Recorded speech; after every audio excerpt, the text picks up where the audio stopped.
welcome to the Quipster Film Review Podcast. My name is Vince Leo. I am the author of the film review website, quipster.net. I invite you to check out over 4,000 of my written reviews. I've been doing film reviews since 1996. You can read them all there at that website, quipster.net,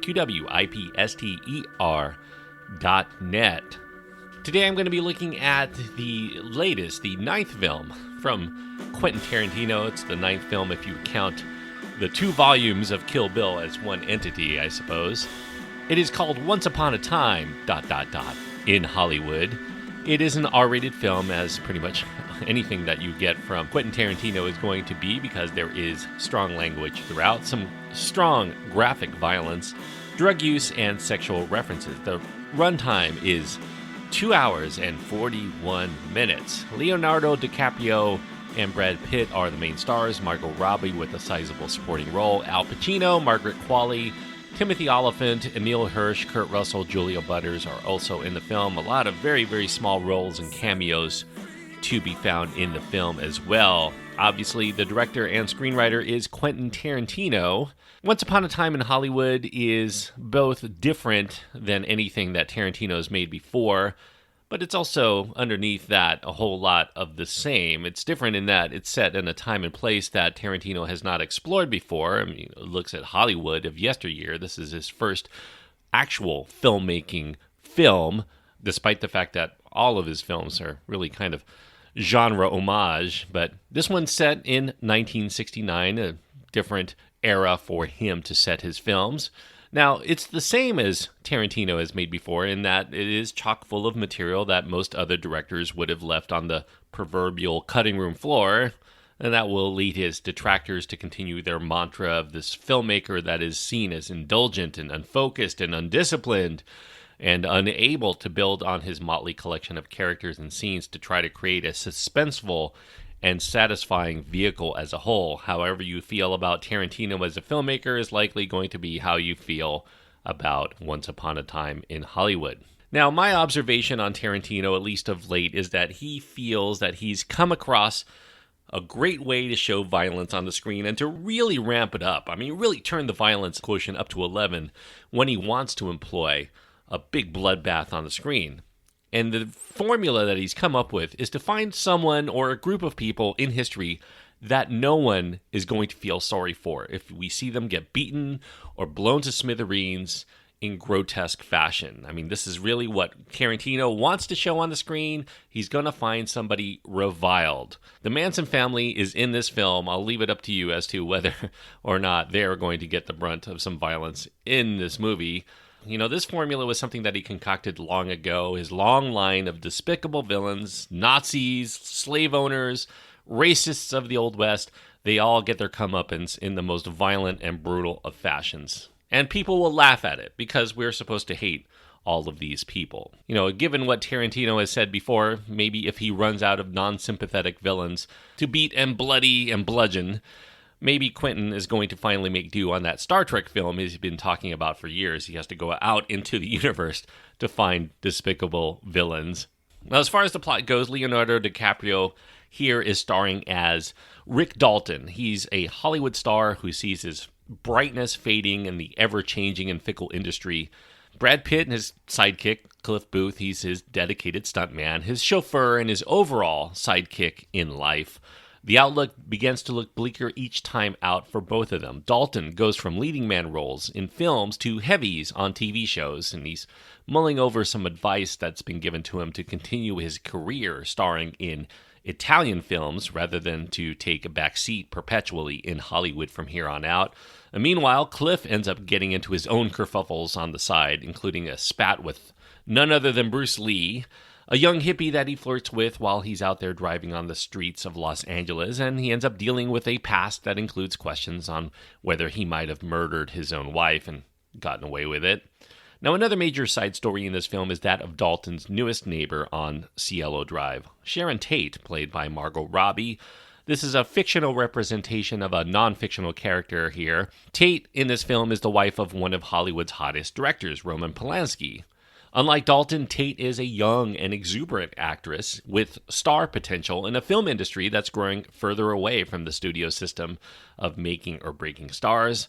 And while Dalton sees the heartbreak of the steady decline in opportunities, Tate marvels on the impact her bit roles in acting make and a modicum of celebrity status she's been given. She cherishes every bit of the magic that Hollywood still provides to the young dreamers like her around the world. Once Upon a Time in Hollywood, it benefits from Tarantino's trademark comic relief in his situations and in his dialogue. Tarantino's a filmmaker who built his reputation on characters and his script writing, and in this regard, he is still, I feel, at the top of his craft. Plenty of star power here also fills the screens. Good performances by all.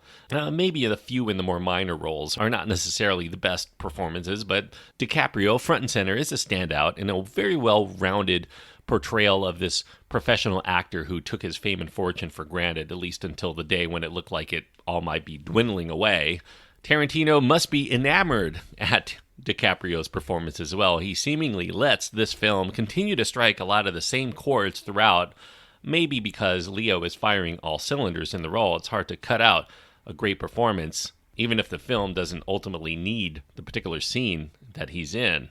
Now, even with DiCaprio seemingly at his peak, there are still some scene-stealing moments in this film, frequently stolen out from under DiCaprio, some of them by Brad Pitt in a very understated role as Rick's near-silent partner. In other cases, a young Julia Butters as a precocious actress, well, I should say actor, as she prefers to be called, that Rick shares a scene with. Margot Robbie, she doesn't really get a lot to do here, though, despite getting some ample screen time, but unfortunately, Sharon Tate, the character, serves not much more than a plot device and a thematic contrast, I suppose, for the men's story arcs, so kind of a wasted opportunity here. Now, one truly great thing about Once Upon a Time in Hollywood is its sense of period. It feels every bit like a film that is set in the era that is represented, not only in the fashion and the vehicles, but all of the stores around Los Angeles that are lovingly recreated in the style as if they were seen 50 years prior. It's really nostalgic, not to the point where it feels like a greatest hits of the era. It does have an eclectic soundtrack of songs and obscurities, but there's a collection of TV shows that appear on TV that are hip and square from today's standpoint. He's not just trying to give you all of the things he likes. There are obviously things that were popular at the time, but are generally not considered in well regard today. So at least in that regard, it does strike as fairly authentic, even if the film doesn't always strive for realism. Now, in terms of setting the mood, from the signage to the radio stations to the TV ads to all of the jargon that we hear in the film, it gets it all right. Even splicing in modern-day actors into film and TV footage of the day, it's pretty amazing without really a lot of perceptible flaws. I think only the appearance of long-dead actors in those scenes give the nod that digital magic is being employed. It really does feel like a time machine portal to this world gone by that you could almost walk into and live to its fullest. It's so rich in that regard. Now, as I alluded to earlier, Quentin Tarantino has proven himself to be a great filmmaker, but not always the best editor of his own material. I mean, there are pacing issues that abound in Once Upon a Time in Hollywood. There are also some questionable turns of events within the film that might take some viewers out of some moments to observe the proceedings as a film instead of to stay wrapped into the story, especially when things begin to take a turn for the violent. Now, one thing that does bode well for Tarantino, in his favor anyway, is that he's willing to tinker around with historical events, Inglourious Basterds being the prime example. So even if you think that he's building up to a specific newsworthy event, and that's going to occur, that might be the climax of the film, he's just as apt to subvert your expectations, so you never know exactly where his own interests are going to lie. Is he going to dramatize the events as they happened for the sake of accuracy, or is he going to try to strive for something more? I think the tells are there early on for some viewers to accurately guess where and when he's going to go with these characters at some point. Now, a number of scenes are worth the price of admission alone, I would say. Maybe even a must-see for those scenes. My favorite scene in this film is a conversation and a confrontation that happens between Cliff and this cocky up-and-comer in martial arts known as Bruce Lee, played here with great relish, comic timing too, by Mike Moe. There are other scenes that are memorable. A trip to see the Manson family before they would become notorious. Rick's banter with an 8-year-old method actor, and this powerhouse ending in which many of the characters are confronted with a certain rude awakening. As a gripping drama, I think Once Upon a Time in Hollywood might be a little bit too much of a Shaggy Dog story to proclaim that this film is one of Tarantino's very best. But I would say as a pop culture pastiche featuring solid performances and a handful of truly ingenious and provocative scenes, I think that this movie shows why Tarantino's legion of fans are willing to overlook all of the filmmaker's self-gratification for those moments. In the end, like the collection of an era on film, you tend to remember only the impactful moments. And I would say that's the same not only for the era of the 60s, but also for Tarantino's movies as a whole.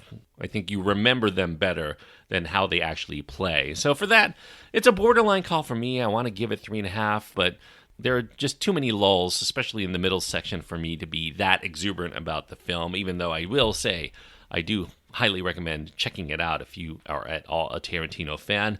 I'm going to give it 3 stars for now. 3 stars on my scale means I think it's recommended for people who like this kind of movie. If you're a Tarantino fan, I think that means you. If you've never cared for his movies for whatever reason, I don't think that this is the one Tarantino you're going to end up liking, so take that for what it's worth. So 3 stars out of 4 is the best I can give Once Upon a Time in Hollywood for now anyway. Maybe repeat viewings, I'll come to appreciate it. So we'll see how it plays out the next time I watch it. Thanks everyone for listening. I hope that you enjoyed this review. If you have your own thoughts on Once Upon a Time in Hollywood, I do recommend you going to my website, find my contact information. You can also find links to my Twitter feed and Facebook page. All of those are adequate ways to get in touch with me. That's at quipster.net, QWIPSTER.net. While you're there, I also encourage you to check out, speaking of Hollywood history, check out my other podcast called Around the World in 80s Movies. You'll find a link to that at the site. Until next time, thanks everyone, and please enjoy your time anytime you get to go to the movies. Yeah.